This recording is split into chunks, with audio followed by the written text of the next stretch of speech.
Pessoal, cá estou de volta para falar da linha D agora, né? Uma imunidade objetiva, já que ela é concedida a livros, jornais, periódicos e aos papéis e ao papel utilizado para a impressão desses objetos. Ela é uma imunidade objetiva. As imunidades objetivas também são chamadas de imunidades reais ou imunidade objetiva, imunidade real, tá certo? E ela visa proteger, visa tutelar a cultura, visa tutelar a informação baseada em livros. Então, a formação do livre pensamento, você ter acesso a informações que em regra, não estariam maculadas por interesses políticos, etc. e tal. Tá? Então, essa é as imunidades. Então, por exemplo, esses objetos, os livros, os periódicos, os jornais, o material utilizado, o papel, tá, pessoal, utilizado para sua impressão, não pagaria ICMS quando saem do estabelecimento comercial, não pagariam IPI quando saem da indústria, não pagariam imposto de importação caso viesse, né, fosse importado algum insumo, algum papel para impressão de alguma revista, de algum periódico, de alguma coisa, tá certo? É importante a gente dizer que é uma imunidade objetiva, ela não alcança as pessoas que comercializam isso, portanto, as livrarias, elas não têm imunidade. Então, a renda, os rendimentos que elas oferem com a venda de livros, elas terão que pagar imposto de renda sobre elas, sobre essa renda, sobre o seu faturamento, porque não são elas que são imunes. Imune é o livro, imune são os periódicos, imune são os jornais, tá bem? Então, uma empresa jornalística, por exemplo, o jornal O Globo, né? O jornal O Globo, ele vai produzir o Globo, o Lance, né? Tem lá os jornais. O que ele gasta, o papel que ele imprime, aqueles jornais, é imune, tá certo? Não vai pagar lá o ICMS sobre o papel, etc. e tal. Agora, ele vai, as organizações Globo, do jornal Globo, ela tem renda com a venda dos seus jornais. Então, se ela recebe renda, ela vai pagar sim o imposto de renda sobre a venda, sobre aquele valor que ela oferiu com a venda dos jornais, porque ela não tem imunidade, tá certo? Não é ela que tem a imunidade. Quem tem a imunidade, o vídeo deu uma balançada aí, pessoal, desculpe. Quem tem a imunidade o jornal, é o objeto jornal e não a pessoa que o comercializa, tá certo, pessoal? Olha só, o STF, né, ele considera o seguinte, que para que haja essa imunidade, é necessário tão somente a transmissão de pensamentos através de ideias formalmente orientadas. Então, nesse sentido, o STF em 2012, salvo o melhor juízo, o STF em 2012 ou 2007, ele concedeu, através do julgamento do RE 221239, que foi relatado pela então ministra Ellen Grace, ele concedeu imunidade aos álbuns de figurinha. Por quê? Porque através dos álbuns de figurinha, uma paixão de muita gente, né? Você tem acesso à cultura. Então, quando você tem um álbum de figurinha, por exemplo, da seleção brasileira, você tinha ali todos os jogadores e tal, e para o STF isso sim é uma forma de você levar conhecimento. Então, os álbuns de figurinha, né, também gozam de imunidade. As apostilas, os manuais técnicos também gozam de imunidade, porque também transmitem pensamentos, também transmitem conhecimento, tá? Até mesmo as listas telefônicas, né? Eu acho que hoje, com certeza absoluta, é um objeto em extinção, né? Ninguém mais, eu me lembro, quando eu morava no Rio, que a gente recebia as listas amarelas, as listas telefônicas, a gente recebia gratuitamente isso em casa, e ali tinha um telefone, nós tínhamos as listas telefônicas comerciais com todos os estabelecimentos comerciais, e havia também a lista de telefones residenciais, em que você procurava por nome ou sobrenome o telefone de uma pessoa, e ali tinha o nome, o endereço, enfim. Mas isso eu acredito que hoje eu nunca mais vi, né? Seja algo, pelo menos no seu formato impresso, seja algo em extinção, né? Talvez você ainda tenha listas aí por meio, disponibilizadas por meio eletrônico. Mas o STF, né, o ministro Marco Aurélio, também concedeu imunidade às listas telefônicas, embora elas não tenham, não transmitam pensamentos, cultura, né, mas elas eram um serviço de grande utilidade pública, razão que levou o ministro a reconhecer também numa interpretação ampliativa a imunidade para as listas telefônicas, tá? Pessoal, a imunidade, quando se refere ao papel, é somente o papel, tá? Pode ser um papel comum, mas pode ser também os filmes, né? Aqueles rolos de filme utilizados para impressão, também os papéis fotográficos. Agora, tinta, cola, linha, outros insumos utilizados para impressão de livros, periódicos, revistas, apostilas, álbuns de figurinha, esses outros insumos não gozam de imunidade, entendimento pacificado do STF. Houve uma época em que o STF havia concedido, né, ele vinha numa linha de interpretação ampliativa e tinha concedido imunidade para a chapa de impressão dos jornais, né, mas esse entendimento foi mudado e hoje o STF, em relação às imunidades objetivas, as imunidades do livro, ele vem adotando uma interpretação mais restritiva e dizendo que somente aquilo que está previsto na linha D deve ser objeto, deve ser o limite para que se conceda a imunidade, tá? Os livros digitais, pessoal, vocês sabem que os livros digitais, os e-books, né, hoje são uma realidade. E esses livros digitais, tanto que hoje você tem na Amazon, a própria Saraiva, você tem a opção de comprar o livro físico ou o livro digital.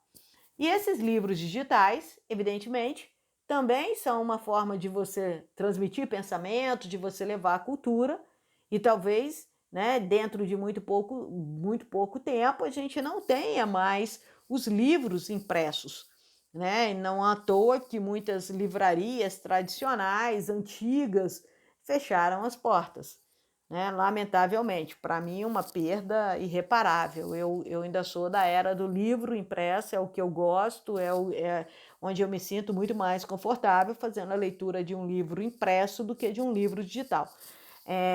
Eu me sinto muito à vontade para fazer minhas anotações, minhas marcações, etc. e tal, mas cada um com seu gosto. Fato é que os livros digitais hoje são uma realidade, né? E aí eles também não poderiam ficar de fora da norma imunizante, já que eles têm o mesmo propósito dos livros impressos. Então, os livros digitais, bem como o suporte para sua leitura, os e-readers, como o Kindle, né, aqueles aparelhinhos que você compra para fazer a leitura dos livros, gozam da mesma imunidade concedida aos livros impressos, tá certo? E recentemente, pessoal, em 2018, foi publicada a súmula vinculante número 57, confirmando essa imunidade aos livros digitais. No NEAD, vocês vão encontrar um material de leitura complementar, que é o texto produzido pelo site Dizer o Direito, que eu já falei para vocês algumas vezes e repito, um site que eu recomendo fortemente que vocês passem a fazer a leitura, né? Um site de um conteúdo muito rico, muito bom, em que o seu idealizador, o juiz federal Márcio, esqueci o sobrenome dele, comenta, né, todos os informativos do STF, do STJ, além de disponibilizar material gratuitamente. Às vezes você tem um concurso importante, ele disponibiliza ali um material de revisão, e de comentar todas as novidades legislativas. Ao final de cada ano ele faz uma retrospectiva de todas as áreas do direito sobre a legislação mais importante, Então, um site muito importante, pessoal, de Zero Direito, tudo junto. E eu trouxe para vocês, até para que vocês possam experimentar, aqueles que ainda não conhecem o site, possam experimentar uma leitura do material produzido lá, né, por esse site, e eu trago uma leitura complementar justamente falando da súmula vinculante número 57, e ele vai fazer um apanhado geral, como já é de praxe, quando ele traz o comentário de uma nova legislação, ele faz um apanhado do estudo, né? Ele faz um estudo sobre o tema relacionado. E esse material de apoio que eu dei para vocês, o Márcio faz de forma brilhante um apanhado sobre a matéria imunidade. Eu achei muito bacana, muito importante trazer, dividir isso com vocês. Convido, recomendo fortemente que vocês façam a leitura desse material, são 5 ou 6 páginas, que vale a pena, né? Vai enriquecer aí o estudo de vocês. A súmula vinculante número 57, ela veio somente para confirmar que aplica-se a importação e comercialização no mercado interno do livro eletrônico, e-book, e dos suportes exclusivamente utilizados para fixá-los como leitores dos livros eletrônicos, e-readers, ainda que possuam finalidades acessórias, aplica-se a imunidade tributária do livro, aquela prevista no artigo 150, inciso 6º, a linha D, tá, pessoal? Então, a súmula novinha aí para vocês. Pessoal, é importante dizer que quando se fala, né, em funções acessórias de um Kindle, desses leitores, que seriam essas funções acessórias desses equipamentos? Seria o fato de você ter possibilidade de grifar o texto, a possibilidade de você mudar a fonte, a possibilidade de, por exemplo, você ter uma leitura, de você ter um dicionário de sinônimos dentro desses aparelhinhos. Mas eles, a finalidade deles é permitir que você leia de uma maneira confortável livros digitais. Sendo assim, né, os smartphones, os tablets, os laptops, notebooks, o nome que preferirem, eles também permitem que vocês leiam livros digitais. Mas essa não é a finalidade de um celular. Você não vai comprar um celular para ler livro digital, né? Você não vai comprar um tablet para ler livro digital. Eles têm outras funcionalidades, eles estão muito além de serem simples leitores de livros digitais. Por essa razão, esses aparelhos não gozam da imunidade prevista no artigo na linha D, tá? Imunidade dos livros. Tá bom, pessoal? Sobre isso, sobre a imunidade dos livros, era o que eu queria falar. Eu vou estender um pouquinho esse vídeo, vou precisar de mais 5 minutinhos, então vai ser o nosso vídeo maior, para falar e finalizar a matéria imunidades com a linha E, que trata da imunidade dos CDs e DVDs musicais, tá? Essa linha E, incluída pela Emenda Constitucional número 75 de 2013, acho que em algum outro vídeo eu falei Emenda Constitucional 72, peço que me desculpem, devo ter dito o número errado, é número 75 de 2013. Essa linha foi incluída por ela. Lembra do que eu falei na nossa primeira aula? Imunidade tributária é uma matéria constitucional, né, que não pode ser suprimida nem reduzida, somente expandida. E foi o que aconteceu. Criou-se uma nova modalidade de imunidade através de uma emenda constitucional, que é a Emenda Constitucional número 75 de 2013, tá? O que essa imunidade fala, pessoal? Essa imunidade é concedida aos CDs e DVDs que contêm música, né, de artistas brasileiros ou músicas interpretadas por artistas brasileiros, tá? CDs e DVDs produzidos no Brasil. Essa imunidade, ela veio para combater a pirataria.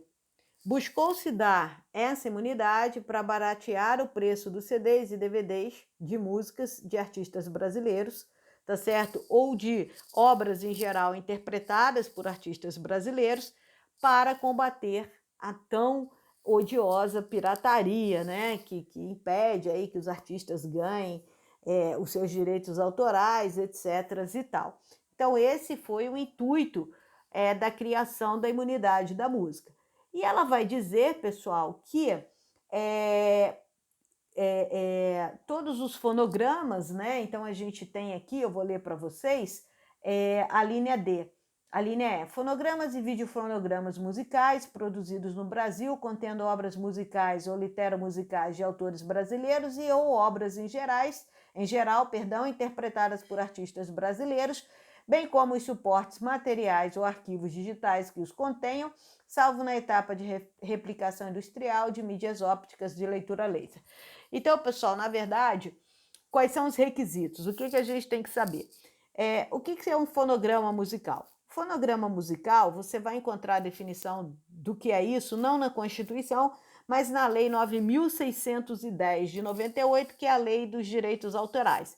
E lá no artigo 5º, inciso 9º, ele vai dizer que fonograma é toda fixação de sons de uma execução, interpretação ou de outros sons, ou de uma representação de sons que não seja uma fixação incluída em uma obra audiovisual, tá? Então, o fonograma é um arquivo contendo música e videofonograma, tá certo? Importa saber essa definição, Rosalie? Não, pessoal, claro que não, tá? Você tem que saber entender a imunidade em si. Então, por esse dispositivo, os CDs e DVDs produzidos no Brasil, primeiro requisito, produzidos no Brasil. Segundo, que contenham obras de artistas brasileiros ou obras interpretadas por artistas brasileiros. Então, você pode ter um CD produzido no Brasil, beleza, atendeu o primeiro requisito, de obras só de compositores brasileiros, interpretados por artistas brasileiros, beleza, imunidade. Ou você pode ter um CD produzido no Brasil, interpretado por um artista brasileiro, né? Mas ele interpreta canções estrangeiras. Pode? Pode, porque é o ou obras em geral, e aí em geral são aquelas que abrangem também canções não produzidas, né? Que não sejam de autoria de artistas brasileiros, mas precisam, portanto, ser interpretadas por artistas brasileiros. Então, ou músicas ou obras de autoria de artistas brasileiros, o CD produzido aqui no Brasil, ou então obras em geral, desde que interpretadas por artistas brasileiros aqui no Brasil. Beleza? Então, eles terão essa imunidade. E quando ele tira, pessoal,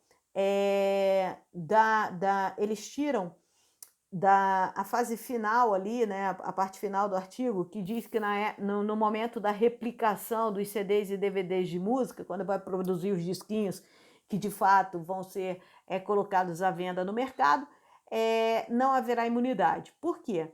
Porque as empresas que fazem essa replicação, que utilizam esse material, elas já estão instaladas na Zona Franca de Manaus. E todas as empresas que se instalaram na Zona Franca de Manaus, elas têm uma série de isenções tributárias, de modo que não haveria imunidade, porque senão elas estariam sendo duplamente beneficiadas. Então, aquele aparelho, a mídia óptica, o CD físico, o DVD físico, na hora que está se replicando, que está se produzindo os CDs, aquele material, aquele CD que é utilizado para gravar, ele não tem imunidade. Também é importante dizer, pessoal, que essa imunidade alcança as músicas comercializadas pela internet, por exemplo, no App Store, e também alcança os ringtones baixados para celular, tá? Então, essa imunidade, ela está bem explicadinha aí na apostila de vocês, tá certo, pessoal? E só mais um assunto que a gente precisa falar é que o responsável tributário, ele, quando o ente da federação estiver na condição de responsável tributário, não há a falar em imunidade. E o que é o responsável tributário? Pessoal, responsabilidade tributária é uma matéria que a gente vai estudar no momento oportuno.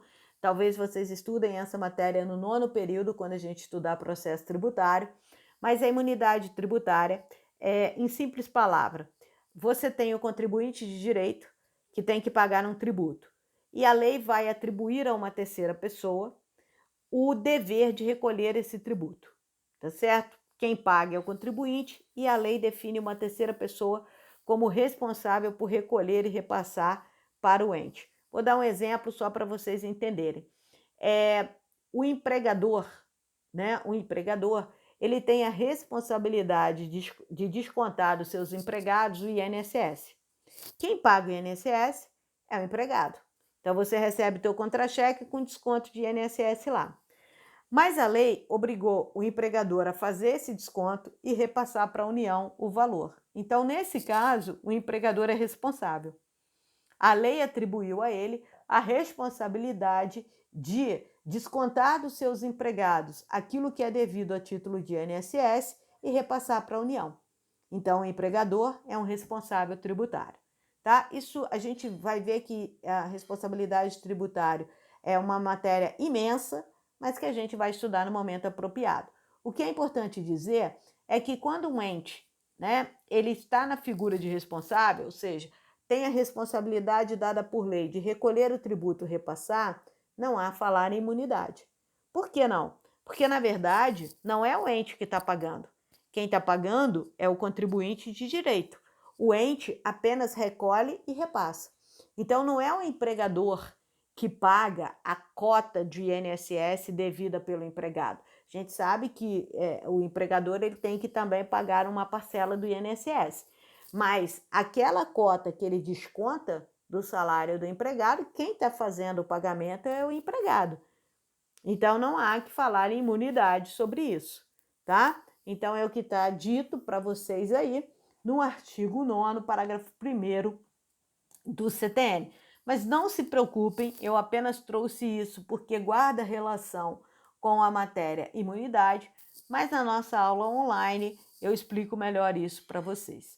Tá joia, pessoal? Agradeço imensamente, espero que esses vídeos possam auxiliá-los nos seus estudos e espero vocês nas nossas aulas presenciais, nas nossas aulas ao vivo, né? E óbvio, espero muito em breve, com segurança, poder estar presencialmente na sala de aula com vocês para que a gente dê continuidade ao estudo dessa matéria linda, maravilhosa, sensacional, chamada Direito Tributário. Beijo no coração, luz e paz para todos vocês. Se cuidem.